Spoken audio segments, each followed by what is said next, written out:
விஜய் அரசியலுக்குள் வருகிறார் அப்படின்ட்டு ஒரு தகவல் ஆரம்பத்தில் வந்த பொழுது அதையெல்லாம் கேலியும் கிண்டலும் விமர்சனங்களாய் பல பேர் பல விதமாகலாம் பண்ணாங்க. ஊடகங்கள் கூட அந்த வேலையெல்லாம் செஞ்சது ஏங்க நீங்கள் வேற ஒரு ப்ரெஸ் மீட் அட்டன் பண்ண மாட்டார், ஒரு ஆடியோ லான்ச்சில் வந்தால் சரியாக பேச மாட்டார், ரெண்டாவது யாரையும் சந்திக்க மாட்டார், அவரே செட்டுக்குள்ளே அவர் பாட்டு தனியாக படம் எடுத்துருப்பார் மாதிரியான விமர்சனங்கள்லாம் இருந்தது. ஆனால் ஒரு கட்சி பேரை ட்விட்டரில் அறிவித்த உடனே அந்த விமர்சனம் வேற மாதிரி எப்படி மாறிச்சுன்னா, ரைட்டு ஓகேங்க ட்விட்டர் அரசியல் பண்ணிட்டு இருக்காரு இவர் ஒரு கட்சி பேரை கூட ஒரு கூட்டம் போட்டு அதனுடைய அறிவிப்பு சொல்லலை, இவரெல்லாம் எங்கேருந்து தொடர்ச்சி அரசியல் பண்ண போகிறார் அப்படின்ற மாதிரி விமர்சனம் வந்தது.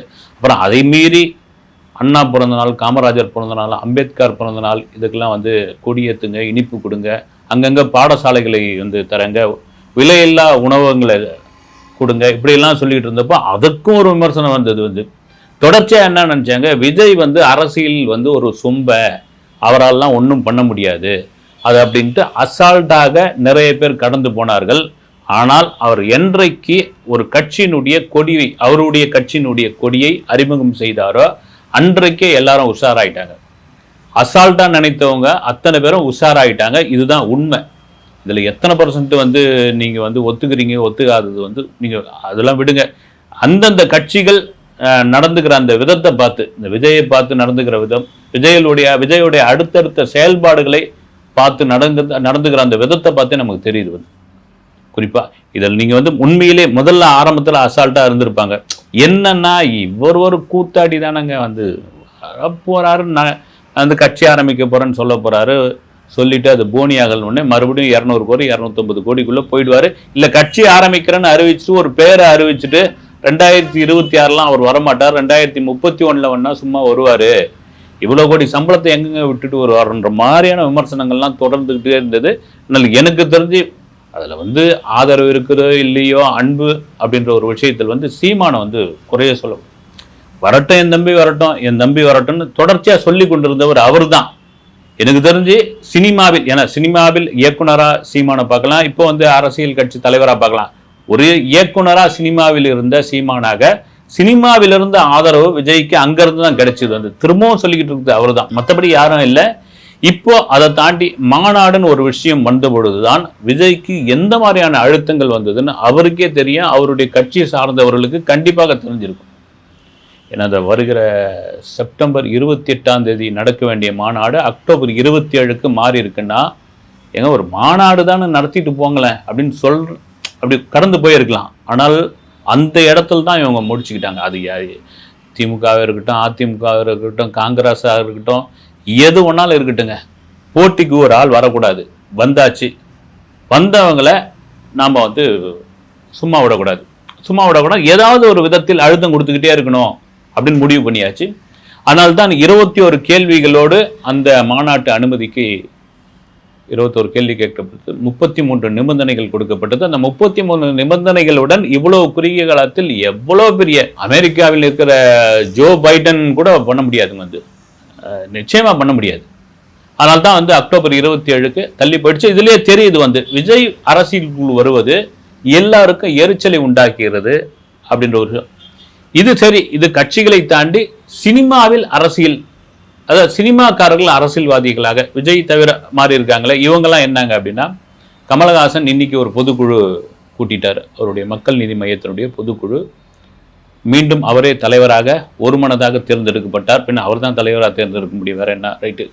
16 தீர்மானங்கள் அப்படின்னு ஒரு விஷயம் இருக்குது. அந்த 16 தீர்மானங்களில் ஏறக்குறைய எல்லா தீர்மானங்களும் மத்திய அரசுக்கு கேள்வி கேட்கிற, எதிர்க்கிற ஒரு தீர்மானமாக தான் இருக்குது. அது தீர்மானங்களில் முக்கியமான ஒரு விஷயமா என்னன்னா, ஒரே நாடு ஒரே தேர்தல் அப்படின்னு கொண்டு வந்திருக்கிறீங்களே, இது மிகப்பெரிய ஆபத்து அப்படின்னு கமலஹாசன் அவருடைய ஸ்பீச்சில் சொல்லி, இது மிகப்பெரிய ஆபத்து. இந்த ஒரே நாடு ஒரே தேர்தலை நடத்தி மிகப்பெரிய விளைவு, அதாவது கோவிட்டுக்கு இணையான ஒரு விளைவை சந்தித்த 2 நாடு உண்டு. ஒரு நாடு ரஷ்யா, இன்னொன்று ஐரோப்பிய கண்டம், அது எந்த நாடும் குறிப்பில்லை. இது ரொம்ப ஆபத்தான ஒரு விஷயம், இதை அனுமதிக்கக்கூடாது அப்படின்னு சொல்லியிருக்காரு. ரெண்டாவது முக்கியமான ஒரு விஷயம் என்னன்னா, தமிழகத்திற்கு சேர வேண்டிய சரியான நிதியை மத்திய அரசு கொடுத்தே தீர வேண்டும் அப்படின் பொழுது மக்கள் நீதி மையம் என்ன திமுகவுடைய கிளை கட்சியா அப்படின்ற மாதிரியான கேள்வியெல்லாம் இருக்குது. ஏன்னா அவருடைய கேள்விகள், அவருடைய ஸ்பீச் முதல் எல்லாமே பார்த்தீங்கன்னா மத்திய அரசு மத்திய அரசு மத்திய அரசு மத்திய அரசுன்னு இருக்குது. அண்ணா சொன்னார் வடக்கு வாழ்கிறது தெற்கு தேய்கிறதுன்னு, அது இப்போ நடந்துகிட்டு இருக்கு அப்படின்றார் கமலஹாசன். எங்க வடக்கு வாழ்கிறது தெற்கு தேய்கிறது அப்படின்னு, அப்போ தெற்கு தேய்கிறது அப்படின் போது அந்த தெற்கு தேய்வதில் இங்குள்ள கட்சிகளுக்கு பங்கு இல்லையா? அதை ஏன் கமலஹாசன் விமர்சனம் செய்ய மாட்டேன் அப்படின்றாரு, அதை ஏன் குறை சொல்ல மாட்டேன்றாருன்னு சோசியல் மீடியாவில் கேட்டுக்கிட்டே இருக்கேன். ரைட், உங்க பிரகாரமே. அதே போல இந்தியாவில் அதிக வரி கட்டுபவர்கள், வருமான வரி கட்டுபவர்கள் தமிழர்கள் தான், அதில் நான் தான் மூத்தவன் அப்படின்றார். அங்கேயும் விடலை. ஏன்னா சமீபத்தில் வந்த ஒரு விஷயம் ரொம்ப காலமாக இருக்குது. உண்மையாகவே வந்து சம்பாதிக்கிறோடைய அந்த சம்பாத்தியத்தை ஒயிட்டில் வாங்கிறதுல கமலஹாசன் முதலிடம். ஒயிட்டில் வாங்குறதுனா என்ன? கணக்கில் வாங்குறது. இப்போ கொஞ்சம் கணக்கெல்லாம் மீறிலாம் வாங்க முடியாதுன்னு ஒரு தகவல்லாம் இருக்குது, அதே மீறி வாங்கிட்டு இருக்காங்க. ஆனால் சமீபத்தில் வந்த இந்தியாவில் அதிக வருமான வரி கட்டியவர்களில் ஷாருக் கான் முதலிடம், 2வது இடம் விஜய் அப்படின்னு. இப்போ இந்த நேரத்தில் ஞாபகப்படுத்துகிற ஒரு விஷயமா இதையும் சொல்லியிருக்காரு. வந்து இதுக்கு இங்கேயும் விஜய் தான் கொஞ்சம் ஒரு எரிச்சலை உண்டாக்குறார் அப்படின்ற ஒரு விஷயத்தை நம்ம சொல்லலாம். இன்னொரு விஷயம் கமலஹாசன் சொல்கிறது, இதுதான் ரொம்ப முக்கியமான ஒரு விஷயம். என்னென்னா, நேர்மையானவன் ஒரு பட்டம் கிடைச்சிதுன்னா டக்குன்னு ஒரு தூக்கம் வந்துடும்.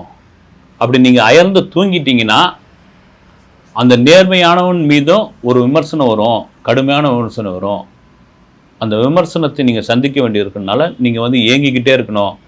அப்படி ஒரு விமர்சனம் தான் எனக்கு கிடைச்சதுன்னு அவரே சொல்லிக்கிறாரு. ஒரே கைத்தட்டலாக இருக்குது. வந்து ஓகே, ஒட்டு மொத்தமாக என்னன்னா, கமலஹாசனுடைய மக்கள் நீதி மையம் இவ்வளோ காலம் சாமி எங்கே இருந்தது? டிவியை போட்டு உடைச்சிங்க, டார்ச்சை அடிச்சிங்க, கோயம்புத்தூரில் உண்மையாகவே போய் ஒரு களப்பணி ஆற்றினீர்கள். மிக உண்மையாக சொல்கிற, வாக்கிங் போகிறவங்க, பார்க்குக்கு போகிறவங்க, ஒரு குறைந்த ஓட்டு வாக்கு வித்தியாசத்தில் வந்து தோற்று போனீங்க. இதையும் சொல்லிகிட்டு இருக்கார் வந்து கமலஹாசன். வந்து என்னென்னா, நீங்கள் முழு நேர அரசியல்வாதி கிடையாது, நீங்கள் சினிமாவில் நடிக்கிறீங்க அப்படின்னு வெளியேருந்து கேட்கல, என் கட்சியிலேருந்தே கேட்குறாங்க. வந்து இங்கே யாரும் முழு நேர அரசியல்வாதிகளே கிடையாதுன்னு சொல்கிறாரு. அது எந்த விதத்திலும் தெரியல. வந்து உண்மைதானே? இப்போ இவருடைய கொள்கையிலே பார்த்தீங்கன்னா ஏகப்பட்ட முரண்பாடுகள் இருக்குது. வந்து ஏன் திடீர் ஒரு சமயத்தில் மாநில அரசை எதிர்த்தவர், தமிழக அரசை எதிர்த்தவர், இப்போ ஏன் மத்திய அரசை தொடர்ந்து எடுத்துக்கிட்டு இருக்காரு? மறைமுகமான ஆதரவுலாம் கொடுக்குறாரா அப்படின்ற ஒரு கேள்வி இருக்குது. அதே சமயம் நான் வந்து கோபத்தில் அரசியலுக்கு வந்தவன் இல்லை, சோகத்தில் அரசியலுக்கு வந்தவன் அப்படின்னு தொடர்ச்சியாக சொல்லிக்கிட்டார். மக்கள் நீதி மையம் இருக்கிறதா? ஆரம்பத்தில் மக்கள் நீதி மையத்து மேலே ஒரு பெரிய எதிர்பார்ப்பு இருந்தது, அப்படியே வந்து சுணக்கமாயிடுச்சு. அப்புறம் சரி, அதுவும் ஒரு லெட்டர் பேட் கட்சி மாதிரி தான். பார்த்தீங்கன்னா ஏதாவது ஒரு அறிக்கை வந்துக்கிட்டே இருக்கும். வந்து அப்புறம் ட்விட்டரில் போட்டுக்கிட்டே இருப்பார். இது மாதிரி சமூக வலைதளங்கள்லாம் தான் அதிகமாக இருக்குது. அவர் பார்த்தீங்கன்னா தக் லைஃப்பில் இருக்கார். அப்போ அமரன் படத்தினுடைய ப்ரொடக்ஷன் எப்படி போயிட்டு இருக்குன்றாரு. அப்புறம் ராஜ்கமல் ஃபிலிம் இன்டர்நேஷனலில் வந்து தொடர்ச்சியாக படங்கள் எடுத்துக்கிட்டு இருக்காங்க. ஒரு முக்கியமான தகவல் என்னென்னா, காதலா காதலா படத்தில் கமலஹாசனும் பிரபுதேவாவும் இணைஞ்சு நடிச்சாங்க இல்லைங்களா? மறுபடியும் இந்த ஜோடி இணைய போகிறது. திரையில் அல்ல, தயாரிப்பில். ராஜ்கமல் ஃபிலிம்ஸ் தயாரிப்பில் பிரபுதேவா நடிக்கிற ஒரு வெப் சீரிஸ் தயாராக போகிறது. அதனுடைய படப்பிடிப்பு விரைவில் தொடங்க உள்ளார்கள். அந்த வெப் சீரிஸை இயக்குபவர் VS துரை அப்படின்ற ஒரு அதிகாரப்பூர்வமற்ற தகவல் ஒரு பக்கம் இருக்கிறது. அப்போ என்னென்னா, இந்த பக்கம் வந்து சினிமாவிலும் ட்ராவல் பண்ணுறீங்க, அப்புறம் பார்த்தா கட்சிக்குள்ளேயும் இருக்கிறீங்க, இது எப்படிங்கன்னு சமீப காலமாக அவர் அந்த மக்கள் நீதி மையத்தை அப்படியே ஓரங்கட்டி வச்சுட்டார். ஆனால் இப்போ திடீர்னு ஒரு பொதுக்குழு கூட்ட வேண்டியதுன்னா அதில் ஒரு 2500 பேர் கலந்து கொண்டார்கள். அந்த 2500 பேருக்கும் இடையில் அவர் உரையாற்றினார். அவரே திரும்ப வந்து தலைவராக தேர்ந்தெடுக்கப்பட்டார். அப்படின் பொழுது இங்கு விஜய் அரசியல் தான் அவருக்கு எரிச்சலை உண்டாக்கிறது என்பது தெரியுது. கண்டிப்பாக இருக்குதானே செய்யும். வந்து இப்போ நாமெல்லாம் இவ்வளோ சீனியர், நம்மளெல்லாம் தாண்டி வந்து நமக்கு பின்னால் வந்தார். ஏன்னா விஜய் ஆதரிக்கக்கூடியவர் தான் கமலஹாசன். எல்லா மேடைகள்லையும் வந்து என் தம்பி மௌனமாக இப்படி இருக்காருன்னு நினைக்காதீங்க, என் தம்பி எல்லா வித்தியும் கற்றவர், களத்தில் இறங்கினாருன்னா வேறு மாதிரி ஆகிடும்ன்ட்டு பல இடங்களில் பேசியிருக்கார். இப்போ கூட பார்த்தீங்கன்னா சமீபத்தில் நேற்று நடந்த வேட்டையன் படத்தினுடைய அந்த ஆடியோ லான்ச்சில் இதில் வந்து விஜய் அரசியல ரஜினிகாந்த் ஒரு வாழ்த்தோடு சொல்லியிருக்கலாமே அப்படின்னு பத்திரிகையாளர் கேட்டபொழுது அவர் சொல்லியிருக்காரு. வந்து வரட்டும் விஜய் வந்து ஓகே வாழ்த்துக்கள் அப்படின்னு சொல்லியிருக்காரு. அவருக்கும் உள்ளுக்குள்ள ஒரு சின்ன வருத்தம் இருக்குது. கண்டிப்பாக 96இல் தமிழகத்தின் முதலமைச்சர் ரஜினிகாந்த் அப்படின்னு சொல்லி அவர் கையிலேயே தூக்கி கொடுத்தாங்க.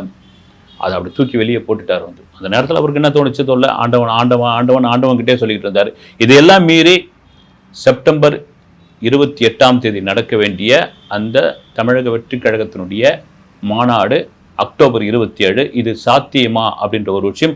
இந்த அக்டோபர் 27 அந்த மாநாடு நடக்கும்போது நிறைய இன்ஸ்ட்ரக்ஷன்லாம் கொடுத்துருக்காங்க. எனக்கு ரொம்ப பிடிச்ச ஒரு விஷயம் என்னன்னா, அவங்களுடைய தொண்டர்களுக்கு விஜய் சொல்லுகிற இன்ஸ்ட்ரக்ஷன்னே சொல்லலாம். அது ஐயா, நீங்கள் பெரிய வாகனத்தில் வரவங்கலாம் முதல்ல வந்துருங்க, மற்றவர்களுக்கு எந்த விதத்திலும் தொந்தரவு கொடுக்காதீங்க, மதுபானங்கள் எதுவும் பயன்படுத்திட்டு உள்ளே வந்துடாதீங்க, ஒரு கட்டுக்கோப்பாக இருங்க, குறிப்பாக தீயணைப்புத்துறை, ஆம்புலன்ஸ் இவர்களுக்கு நீங்கள் உதவி பண்ணுங்க, நீங்கள் ஏதாவது கூட்டத்தில் சலசலப்பு செய்து விட்டால் ஒட்டுமொத்த கட்சிக்கும் அது ஒரு பெரிய அவப்பெயராக மாறிவிடும் அப்படின்ற ஒரு விஷயம்.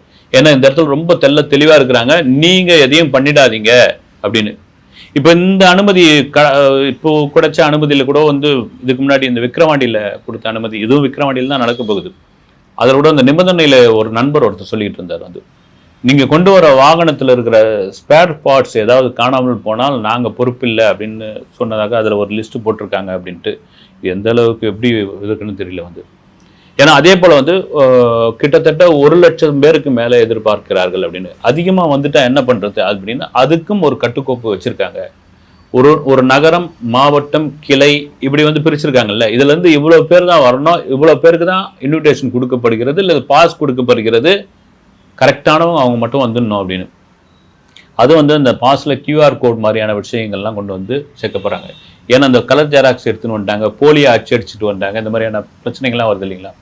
இந்த வேட்டையன் ஆடியோ லான்ச்சு கூட நிறைய பேர் வெளியே பாஸ் வச்சுக்கிட்டு குய்யோ முறையோன்னு 10,000 5,000 அத்தனை ஒரிஜினல் பாஸாங்க காசு கொடுத்து வாங்கியிருக்காங்க. என்ன காரணம்னா அந்த அரங்கம் கெப்பாசிட்டியை தாண்டி எக்ஸ்ட்ரா அடித்து தள்ளி விட்டுருக்காங்க.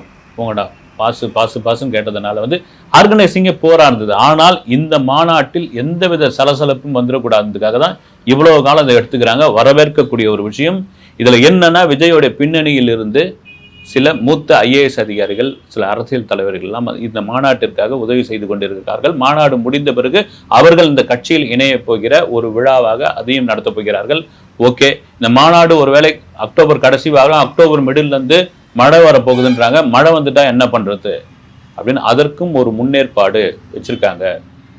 அப்படி மழை ஹெவியா இருந்துட்டு மாநாடு நடத்த முடியாத சூழ்நிலை வந்தால் அந்தந்த பகுதியில், அந்தந்த ஊர்ல எல்இடி டிவியில் ஒரு அரங்கத்துக்குள் மாநாடு நடத்தி அங்க ஒளிபரப்புற மாதிரியான ஒரு விஷயங்கள் இருக்கிறது. விஜயோட ஸ்பீச் தான் முக்கியமான ஸ்பீச். இப்ப கமலஹாசன் எப்படி மத்திய அரசு ஆதரிச்சாரோ, மாநில அரசு ஆதரிச்சாரோ, ஒரு விஷயத்த சொன்ன ஆரம்பிச்சாருங்களா, அதை போல விஜய் ஒரு விஷயத்தை எப்படி பேச போகிறார், குறிப்பாக மக்களிடம் தன் கட்சியை எப்படி சேர்க்க போகிறார், மக்களுடைய பிரச்சனையை எப்படி அதை கொண்டு போய் சேர்க்க போகிறார், அந்த ஸ்பீச் எப்படி தெரிக்கிறமான ஸ்பீச்சா இருக்கும், ஒரு போல்டான ஒரு விஷயமா இருக்கும் அப்படின்ட்டு பொறுத்திருந்து பார்ப்போம். அக்டோபர் 27 இன்னும் காலங்கள் இருக்கிறது. அடுத்த வீடியோவில் சந்திக்கிறேன். நன்றி.